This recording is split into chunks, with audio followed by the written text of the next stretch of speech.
పాకిస్తాన్ మీద మనం ఎన్నన్నా జోకులు వేసుకున్నా ఏమన్నా చేసినా సరే కరెంట్లీ పాకిస్తాన్ చేస్తుంది మాత్రం క్లియర్ ప్రొవకేషన్ అనేది మాత్రం అందరూ అంటున్నారు సార్. ఎందుకు అంటే వాళ్ళు లిటరల్లీ పెహల్గామ్లోకి ఒక ఎస్ఎస్జి కమాండోనే పంపించారు. ఎస్ఎస్జి ట్రైన్ చేసిన వాళ్ళని కాదు, డైరెక్ట్ ఎస్ఎస్జి కమాండోనే వచ్చాడని మన వాళ్ళు అతనిది ఊహాచిత్రం కూడా రిలీజ్ చేశారు. దీని గురించి నిజానికి చెప్పాలంటే డిఫెన్స్ రౌండ్ ఆఫ్ స్టార్టింగ్ ఎపిసోడ్స్లో మీరు ఎంతో చాలా ఎక్స్ప్లెయిన్ చేశారనమాట. ఎలాగ పాకిస్తాన్ ఎస్ఎస్జి వాళ్ళని దింపుతుంది, వాళ్ళు ఎలా ట్రైన్ చేసి టెర్రరిస్టులను పంపిస్తున్నారు జమ్మూలోకి. సో పాకిస్తాన్ క్లియర్గా ఎస్కలేషన్ చేసే ఉద్దేశంతోనే అది చేసింది. అండ్ నెక్స్ట్ సార్, ఆ పెహల్గామ్ అటాక్ అయినప్పటి నుంచి ఆల్మోస్ట్ డైలీ బార్డర్లో ఎల్ఓసి దగ్గర ఫైరింగ్ అవుతూనే ఉంది సార్. కానీ నిన్న నైట్ మాత్రం వాళ్ళు ఎస్కలేట్ చేసి ఎల్ఓసి దగ్గర కాదు, డైరెక్ట్ ఇంటర్నేషనల్ బార్డర్ దగ్గర వాళ్ళు అటాక్ చేశారు. సో అంటే పాకిస్తాన్ క్లియర్గా కోరుకుంటుంది. మీరు ఇందాక అన్నారు మనం వాళ్ళని టెస్ట్ చేస్తున్నాం, మనం ఇది చేస్తే వాళ్ళు అలా చేస్తారు అని చెప్పి. సో పాకిస్తాన్ కూడా అలాగే చేస్తుంది అనుకోవచ్చా? And literally jovial side Pakistan గురించి ఎన్నేసుకున్నా నిజంగానే పాకిస్తాన్ ఇప్పుడు కరెంట్లీ మనం రెచ్చగొడుతోంది. సో దాని దగ్గర ఏమీ లేకపోయినా దానికి అంత ధైర్యం ఎందుకు సార్? అంటే వాళ్ళు ఏ ధైర్యంతో మనం రెచ్చగొడుతున్నారు? మనం ఎలా వాళ్ళ రిఫ్లెక్స్ టెస్ట్ చేస్తున్నామో పాకిస్తాన్ కూడా మనం టెస్ట్ చేసేటువంటి ప్రయత్నం చేస్తారు, తప్పకుండా చేస్తారు. వాళ్ళు ఇంతవరకు లైన్ ఆఫ్ కంట్రోల్ మీదనే ఉన్నటువంటి ఇష్యూస్ అన్ని కూడా ఇంటర్నేషనల్ బార్డర్ తీసుకెళ్ళింది పాకిస్తానే తీసుకెళ్ళింది. మనం దాన్ని సో వాళ్ళు ఆబ్వియస్లీ టెస్ట్ చేస్తున్నారు, మనం ప్రిపేర్డ్ గా ఉన్నామా లేదా టెస్ట్ చేసేటువంటి ప్రయత్నం చేస్తున్నారు. కాబట్టి ఇంత పెద్ద సరిహద్దులో ఇంటర్నేషనల్ బార్డర్ కావచ్చు, లేదా మనకు లైన్ ఆఫ్ కంట్రోల్ కావచ్చు, లేదా మనకు యాక్చువల్ గ్రౌండ్ పొజిషన్ మనకు ఏదైతే సియాచిన్ ప్రాంతంలో ఉందో ఆ ప్రాంతం కావచ్చు, దాన్ని ఎల్ఓసి అనం మనం. కాబట్టి ఈ మూడు ప్రాంతాల్లో కూడాను వాళ్ళు టెస్ట్ చేస్తారు మనల్ని. ఎక్కడ మనం వీక్ గా ఉన్నామని టెస్ట్ చేసే ప్రయత్నం వాళ్ళు కూడా చేస్తారు. యుద్ధంలో ఇది ఎప్పుడు కూడా నార్మల్. ఏది శత్రువు యొక్క వీక్నెస్లు ఎక్కడ ఉన్నాయి, శత్రువు శక్తులు ఎక్కడ ఉన్నాయి, టెస్ట్ చేయడం అనేది పరిపాటి. కాబట్టి అది వాళ్ళు కూడా చేస్తారు. That's fine, we're ready for it. కాకపోతే నిన్న రాత్రి అఖ్నూర్లో జరిగినటువంటి ఘటన చాలా కన్ఫ్యూషన్ సృష్టించింది. మన సైడ్ హ్యాండిల్స్ ఏమో వాళ్ళ F-16 ని మన వాళ్ళు కూలగొట్టారు అని చెప్పేసి ఒక వర్షం వస్తే, అక్కడ మేజర్ ఎక్స్ప్లోషన్స్ జరిగినాయి. ఆ ఎక్స్ప్లోషన్ కారకులు ఎవరు అర్థం కావట్లేదు. బిఎల్ఏ పెంచిందా లేదా మన మీదనే టార్గెట్ చేసి కొట్టామా, ఏమైంది అర్థం కావట్లేదు. చికెన్ స్నెక్ అని వాళ్ళు కూడా ఒక చికెన్ స్నెక్ ఉంది అక్కడ. అఖ్నూర్ జమ్మూ మధ్యలో నుంచి ఒక చిన్న భూభాగం చొచ్చుకొని వస్తుంది. అది ఇంటర్నేషనల్ బార్డర్ పాకిస్తాన్ అని మనం ఒప్పుకున్నాం మనం. కాకపోతే దానికి ఒక 2.5 కిలోమీటర్లు 3 కిలోమీటర్ల చిన్న ఒక గ్యాప్ ఉంటుంది. గ్యాప్ 2 సైడ్లు భారతదేశం ఉంది. రేపటి రోజు మనం ఈ 2 సైడ్ నుంచి వచ్చి వాళ్ళు ఆ యాంక్లేవ్ మొత్తం కట్ చేయగలిగినటువంటి కెపాసిటీ మనకు ఉంది. దాన్ని వాళ్ళేమని పిలుస్తారంటే వాళ్ళ భాషలో డాగర్ అని పిలుస్తారు. మేము భారతదేశంలో కత్తిలాగా మా ఈ భూభాగం ఉంది అని వాళ్ళు అంటారు. మన దాన్ని చికెన్ స్నెక్ అని పిలుస్తాం మనం. కాబట్టి ఈ ప్రాంతంలో కొంత యాక్షన్ జరిగింది రాత్రి.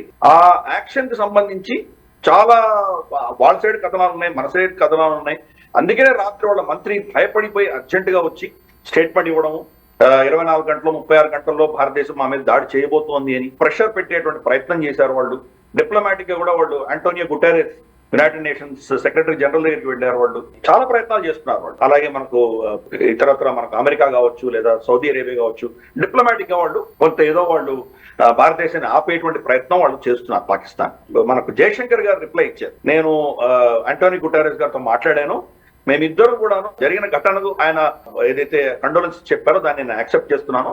మేమిద్దరం కూడాను ఇటువంటి వాటిని మనం కఠినంగా శిక్షించాలి, ఇటువంటి మళ్ళీ పునరావృతం కాకుండా ఉండాలి అని చెప్పి కోరుకుంటున్నాము అని చెప్పి ఫస్ట్ పారాగ్రాఫ్ రాసి, 2వ పారాగ్రాఫ్ లో భారతదేశం మాత్రం ఈ జరిగినటువంటి ఘటనలకు ఎవరు బాధ్యులో వాళ్ళని తప్పకుండా శిక్షించి తీరుతామని స్టేట్మెంట్ ఇచ్చారు. అంటే డిప్లొమాటిక్ లాంగ్వేజ్ లో మనకి ఏం అర్థం చేసుకోవాలంటే, భారతదేశం ఆంటోనియో గుటెరెస్ ఏం చెప్పిందంటే, ఈ విషయంలో నువ్వు జోక్యం చేసుకోవద్దు, మీకు ఎటువంటి స్థానము లేదు, మేము గౌరవించము. United nations let united nations stay away. అంటే మనం డిప్లొమాటిక్ గా కూడా పాకిస్తాన్ కంప్లీట్ గా ఐసోలేట్ చేస్తున్నాము. మిలిటరీలీ కంప్లీట్ గా ప్రిపరేషన్ నడుస్తుంది. ఫ్రీ హ్యాండ్ మన త్రివిధ దళాలకు ఇచ్చారు. కాబట్టి ఎప్పుడు ఎలా స్ట్రైక్ చేస్తామన్నది మనకు మన డిఫెన్స్ ఫోర్సెస్ నిర్ణయిస్తాయి. కానీ గతంలో 2 సార్లు యూడి సర్జికల్ స్ట్రైక్స్ కావచ్చు, బాలాకోట్ స్ట్రైక్స్ కావచ్చు, ఈ రెండింటిని మనం చూసామంటే గనక, వ్యక్తి చనిపోయిన తర్వాత మన హిందువులలో 12 రోజులు మనకు ఇది ఉంటుంది, దినాలు ఉంటాయి, శ్రాద్ధం అంటాం మనం. 12 రోజుల తర్వాతనే మనకు శుద్ధి, 13వ రోజు శుద్ధి జరుగుతుంది. కాబట్టి గతంలో కూడా మనం 13వ రోజు 14 రోజులు దాడి చేసాం మనం. మన అటాక్స్ అన్ని కూడాను ఈ శ్రాద్ధ పీరియడ్ అయిపోయిన తర్వాత జరిగాయి. కాబట్టి 22 ఏప్రిల్ జరిగినటువంటి ఘటనను 12 రోజులు వేసుకున్నామంటే గనక మనం రమారమి 2nd 3rd మనకు మే 3వ తారీఖు వరకు ఎటువంటి ఘటన జరగదు, భారతదేశం దాన్ని రిటాలియేషన్ చేయదు. 3 తర్వాత అంటే 4th, 5th, 6th నుంచి ఎప్పుడైనా మనం కొట్టచ్చు. కాబట్టి వాళ్ళ వీక్నెస్ ని టెస్ట్ చేస్తున్నాము. ప్రస్తుతానికి వార్ గేమ్స్ అవుతున్నాయి, ఎస్కలేషన్ మ్యాట్రిక్స్. మనం ఏ వరకు వెళ్తే కనుక వాళ్ళకి నెక్స్ట్ స్టెప్ ఎలా తీసుకుంటారు, అప్పుడు మనం ఏం చేయాలి, ఇవన్నీ కూడా వార్ గేమింగ్స్ అవుతున్నాయి. రిటాలియేషన్ తప్పకుండా ఉంటుంది, దీంట్లో ఎటువంటి సందేహం ఎవరికి ఉండాల్సిన అవసరం లేదు. కానీ ఒక రిటాలియేషన్ ఉండి కొంత ఎస్కలేట్ అయ్యి మళ్ళీ డీఎస్కలేట్ అయినంత మాత్రాన పాకిస్తాన్ యొక్క ఆలోచన దృక్పథము, వాళ్ళు చేసేటువంటి ఈ దుశ్చర్యల్లో పెద్ద మార్పు ఉండదు. కాబట్టి దీర్ఘకాల ఇష్యూస్ కూడా మనం ట్యాకిల్ చేస్తున్నాము. ఇప్పుడు ప్రస్తుతానికి ఓన్లీ ఇండస్ వాటర్ ట్రీటీకి సంబంధించి మనం చర్యలు తీసుకున్నాము. రాబోయే రోజుల్లో ఇంకా కూడా చాలా ఎకనామిక్ వాళ్ళ మీద శాంక్షన్స్ వేయడము, వాళ్ళతో డీల్ చేసే వాళ్ళందరినీ కూడా భారతదేశంలో బ్యాన్ చేయడము, వాళ్ళకు విపరీతమైనటువంటి ఒక విధమైనటువంటి నొప్పి కలిగించే దిశగా మనం కొన్ని నిర్ణయాలు చేయబోతున్నాం. ఇదంతా కూడాను యుద్ధానికి సంబంధించినటువంటి రణనీతి మాత్రమే. యుద్ధం అంటే కత్తులు పెట్టుకొని, గన్నులు పెట్టుకొని మిసైల్స్ ఫైర్ చేయడం ఒకటే యుద్ధం కాదు. ఓవరాల్ యుద్ధం economic, legal, diplomatic, psychological, cyber warfare చాలా ఉంటాయి దీంట్లో.